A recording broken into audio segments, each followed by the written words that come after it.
Let's learn about tuples and sway. In this video, I'll show you how to create, read, and update. I'll show you an example of nested tuple, and I'll also show you how to do destructuring assignment and use the underscore to ignore variable assignments. To create a tuple, we would say that I'll name this tuple. I'll make this a tuple of type U64, Boolean, and U64. This is equal to, let's say, 1, false, and then 2. Now notice here that tuple is like a fixed size array except that we can mix the types. In a fixed size array, you can only have a single type.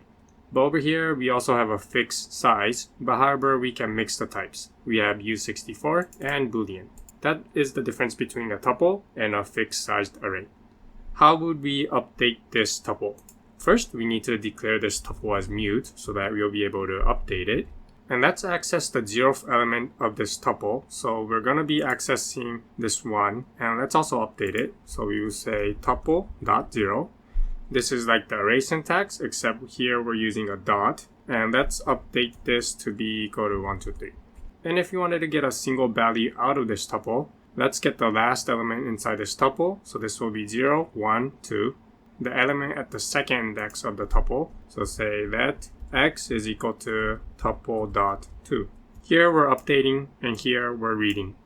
We can also create a nested tuple. So let's say that nested is equal to, so let's say the first element is a number 1, and the next element, let's create a nested tuple. So we'll declare another tuple, and inside here let's put in a string of length 4, fuel, and a boolean, false. Okay, but how would we access a nested tuple? For example, let's try to access the string fuel. How would we do this? Well, to access this, we will first need to access the first element in the first tuple. So this will be nested.1. And then from here to access the 0th element inside this nested tuple, this will be the 0th index. So this will be .0.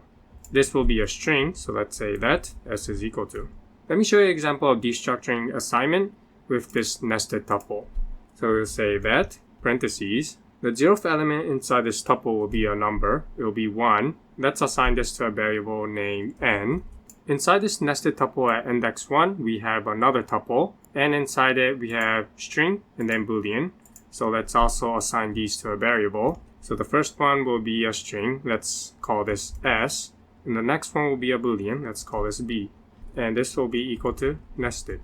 Here we're saying from the nested tuple, assign 1 to the variable n, assign fuel to the variable s, and assign the boolean false to the variable name b. Now we don't have to assign all of the variables. Let's say that we only needed this string. Then you will use the underscore.